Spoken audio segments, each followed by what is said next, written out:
तो पिछले लेक्चर में हमने डिफ्रैक्शन के बारे में डिस्कस किया था, ठीक है। तो डिफ्रैक्शन के लिए हमने position of central maximum, first secondary minima and second secondary minima और सेकेंडरी मैक्सिमा के लिए कंडीशंस फाइंड आउट करी थी। तो उसमें हमने यही फाइंड आउट किया कि जो पाथ डिफरेंस है फॉर सेकेंडरी मिनिमम के लिए पाथ डिफरेंस जो होगा that will be delta x is equal to n lambda. This is the path difference for secondary minimum, condition for secondary minimum. और यानी पाथ डिफरेंस आया था हमारे पास a sine theta is equal to theta n for nth के लिए n lambda, और a theta n is equal to n lambda. Clear? This is the condition for secondary minimum, minima के लिए। यानी कि पहली सेकेंडरी मिनिमम होगी तो पाथ डिफरेंस लैम्डा होगा, दूसरी सेकेंडरी मिनिमा के लिए पाथ डिफरेंस 2 लैम्डा, तीसरी के लिए 3 lambda and so on. Similarly for maximum, secondary maximum के लिए क्या होगा, जो पाथ डिफरेंस है that should be 2n+1 lambda by 2, यानी कि a sine theta n is equal to 2n+1 lambda by 2। This is the condition for, या फिर डायरेक्टली हम इसको ये भी लिख सकते थे a theta n is equal to 2n+1 lambda by 2।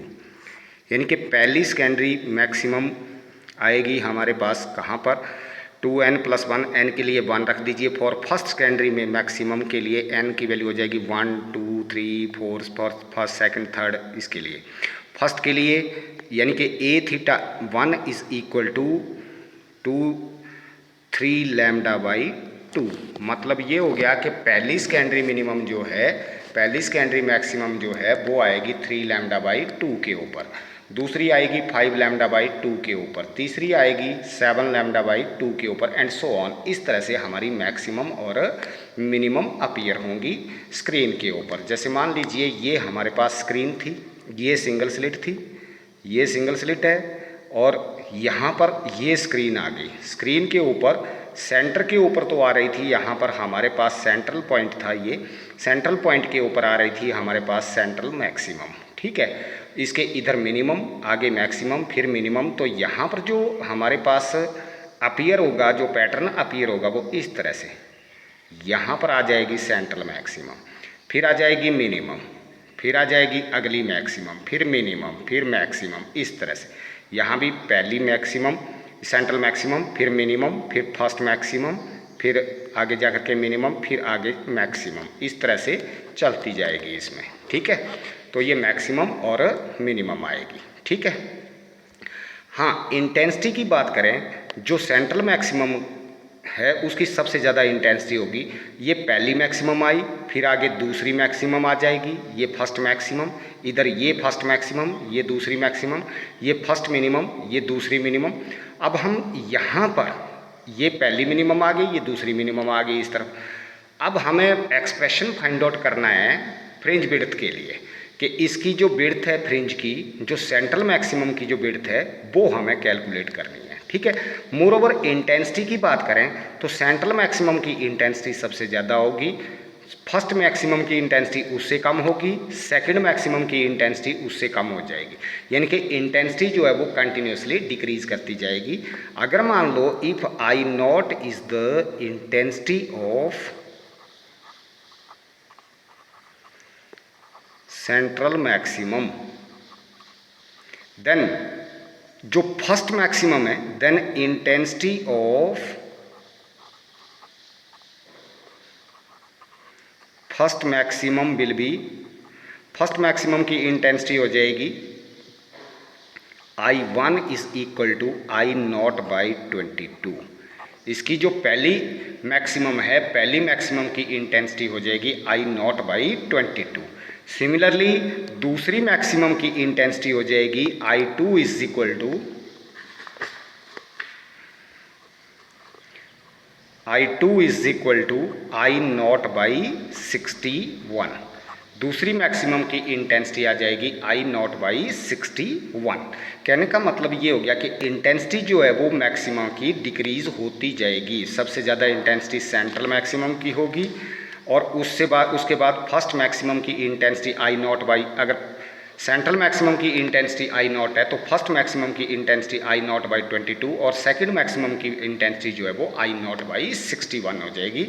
अगर मैं इंटेंसिटी पैटर्न के लिए ग्राफ प्लॉट करता हूँ, ठीक है, मैक्सिमा और मिनिमा के लिए ग्राफ प्लॉट किया जाए तो अगर मान लीजिए ये आ गया हमारे पास सेंट्रल मैक्सिमम, ये पॉइंट ओ, तो अगर इंटेंसिटी पैटर्न इंटेंसिटी का ग्राफ प्लॉट करना है तो ये बन जाएगा हमारे पास, ये आ गई सेंट्रल मैक्सिमम की इंटेंसिटी इधर, यहाँ फर्स्ट सेकेंडरी मिनिमम, फिर आएगी फर्स्ट सेकेंडरी मैक्सिमम, ये दूसरी मैक्सिमम की जो इंटेंसिटी है वो सेंट्रल मैक्सिमम, पहली मैक्सिमम की जो इंटेंसिटी है वो सेंट्रल मैक्सिमम से कम होगी।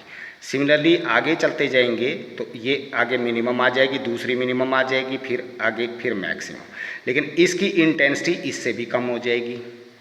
सिमिलरली इस तरफ भी इस तरह से बन जाएगी, ये फर्स्ट सेकेंडरी मैक्सिमम मिनिमम और फिर अगली मैक्सिमम मिनिमम, इस तरह से इंटेंसिटी जो है वो डिक्रीज होती जाएगी। ठीक है, तो पहली मैक्सिमम जो आए, पहली मिनिमम आएगी 3 लैम्डा के ऊपर, ये लैम्डा आ गया, ये 2 लैम्डा आ गया, आगे 3 लैम्डा के ऊपर अगली मैक्सिमम आएगी एंड मिनिमम आएगी एंड सो ऑन।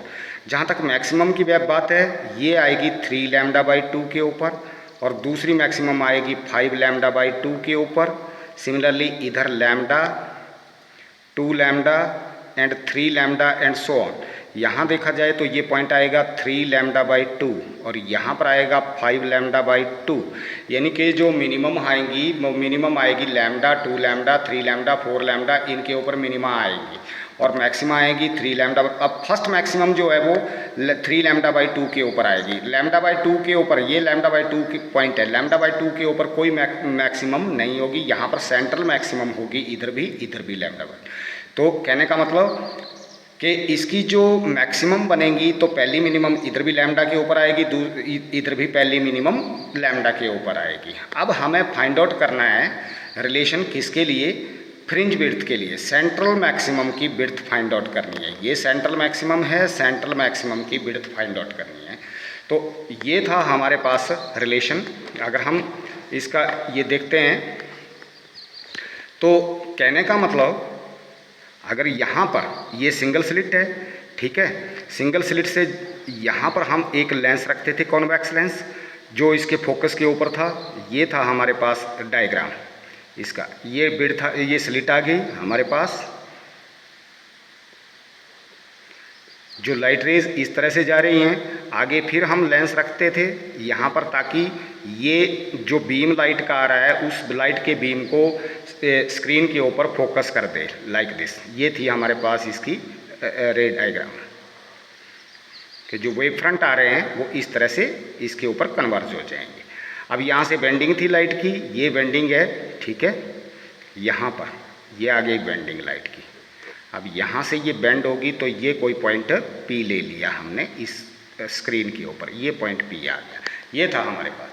अब हमें फाइंड आउट करना है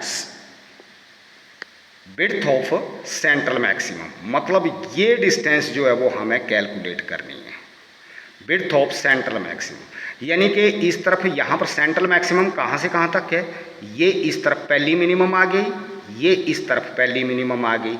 तो फर्स्ट सेकेंडरी मिनिमा जो पहली दोनों साइड में पहली सेकेंडरी मिनिमा जो है उनके बीच की जो डिस्टेंस होगी that is the width of central maximum. अब हमें सेंट्रल मैक्सिमम की विड्थ जो है वो कैलकुलेट करनी है। Now let us calculate the width of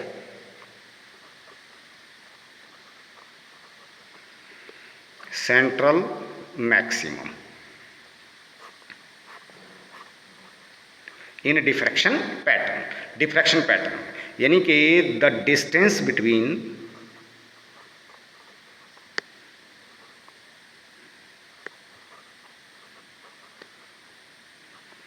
first secondary minimum on either side of central maximum.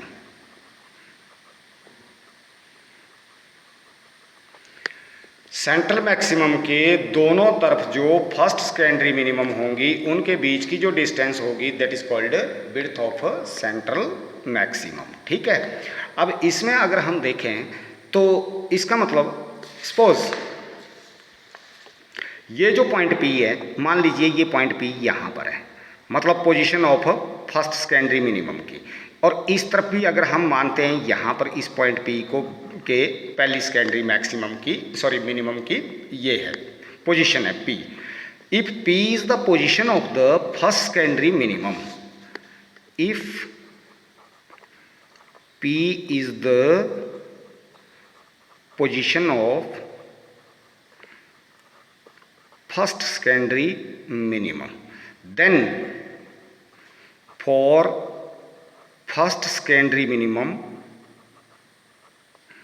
क्या कंडीशन थी? फर्स्ट सेकेंडरी मिनिमम के लिए a sin theta is equal to lambda, यही थी ना कंडीशन। फर्स्ट सेकेंडरी मिनिमम के लिए condition थी a sin theta is equal to lambda, यानी a sin थीटा अगर लैम्डा के बराबर है या फिर एज थीटा इज और which is approximately a sin theta can be written as, but a sin theta is approximately equal to a tangent theta, और therefore a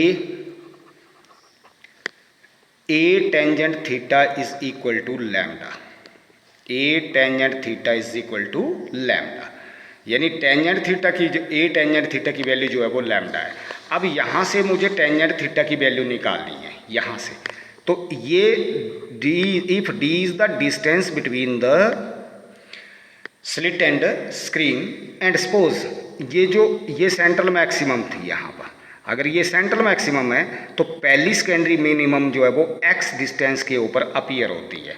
अगर पहली सेकेंडरी मिनिमम है, ये पोजीशन फर्स्ट सेकेंडरी मिनिमम की है, तो इसका मतलब ये x डिस्टेंस के ऊपर है। मतलब कहने का ये है कि ये पॉइंट जो है ना, पॉइंट P जो है वो किसका कि फर्स्ट सेकेंडरी मिनिमम की पोजीशन है मान लीजिए। तो अब हमारे पास ये थीटा एंगल से डेविएट हुई है, तो यहाँ से अगर मैं टेंजेंट थीटा की वैल्यू निकालूं तो ये बन जाएगा परपेंडिकुलर, ये आ गया बेस और ये आ गया हाइपोटेन्यूज। देन अगर ये डिस्टेंस x है यहाँ से यहाँ तक की, तो इसका मतलब from figure tangent theta is equal to x upon d, x by d. Tangent theta की वैल्यू आ जाएगी हमारे पास x बाई डी, यानी परपेंडिकुलर अपॉन हाइपोटेन्यूज। ये परपेंडिकुलर आ गया, सॉरी परपेंडिकुलर अपॉन बेस, तो ये आ गया tangent theta perpendicular upon base, तो इसका मतलब OP अपॉन ये डिस्टेंस आ गई। इसका मतलब ये डिस्टेंस अगर मैं x मान ली तो ये बन गई x by D.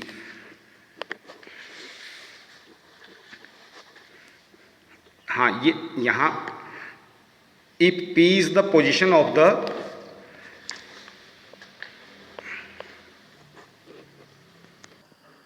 First secondary minimum, अगर P जो है वो पोजीशन है फर्स्ट सेकेंडरी मिनिमम की, तो उस केस में इसका मतलब and OP is equal to x, x distance के ऊपर है।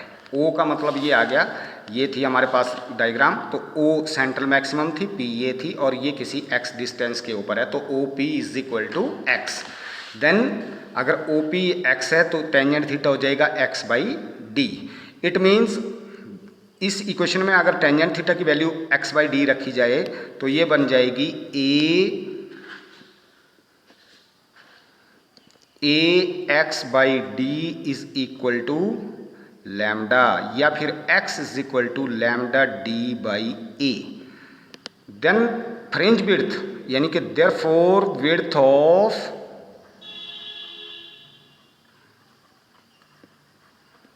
Central maximum is,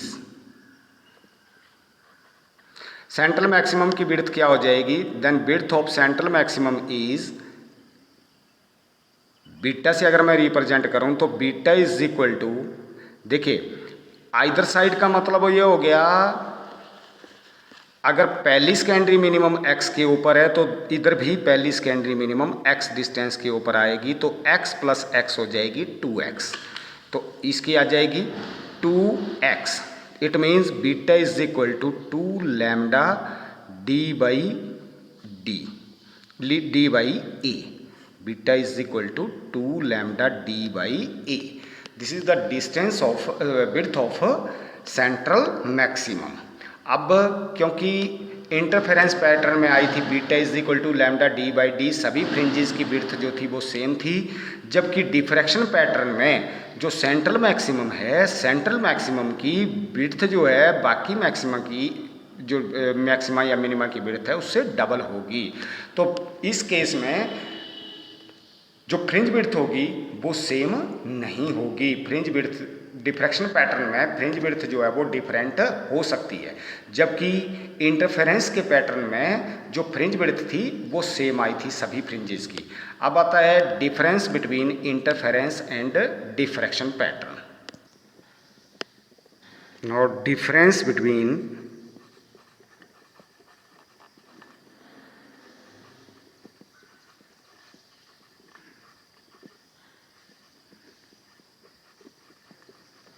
interference and diffraction pattern.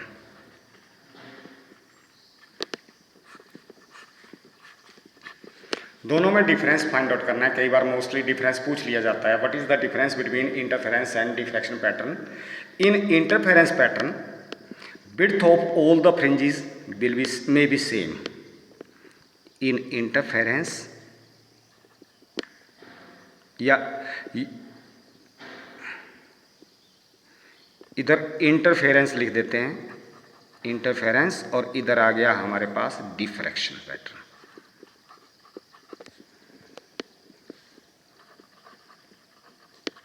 ठीक है। अब इंटरफेरेंस किसकी वजह से है? Interference is due to the superposition of interference. This is due to superposition of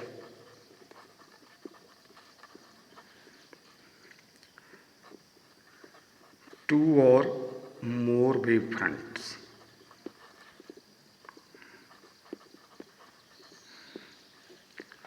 coming from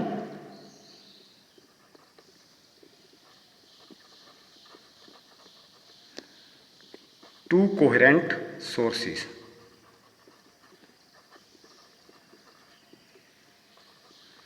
diffraction जो है, this is the superposition due to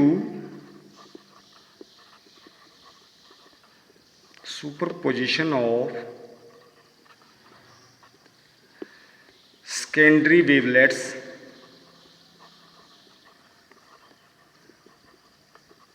coming from same wavefront.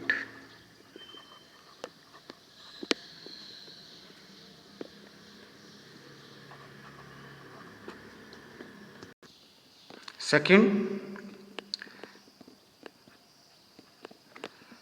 the width of fringes may be same.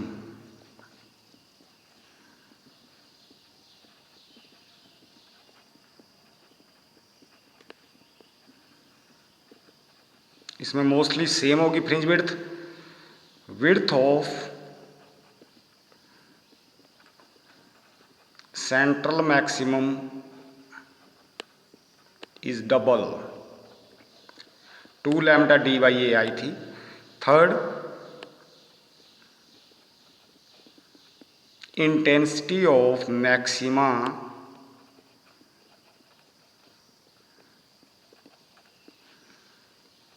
may be same.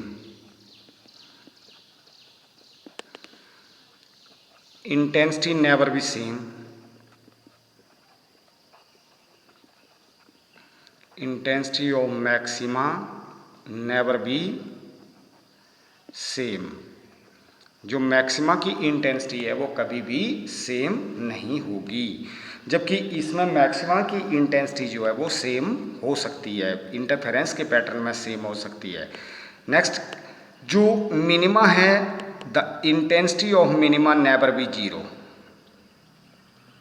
The intensity of minima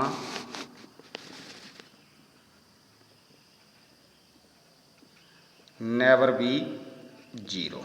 इसमें minimum की जो intensity है वो कभी भी zero नहीं होगी। इसमें मिनिमम की इंटेंसिटी जो है वो जीरो हो सकती है। सस्टेन्ड इंटरफेरेंस है तो इंटेंसिटी, ये डार्क फ्रिंज अपीयर होगी, इंटेंसिटी ऑफ मिनिमम में बी जीरो। इसमें जीरो इंटेंसिटी हो सकती है लेकिन इसमें जीरो इंटेंसिटी नहीं हो सकती। This is all about diffraction pattern. तो आज के लिए इतना ही, बाकी हम नेक्स्ट लेक्चर में डिस्कस करेंगे। Thank you.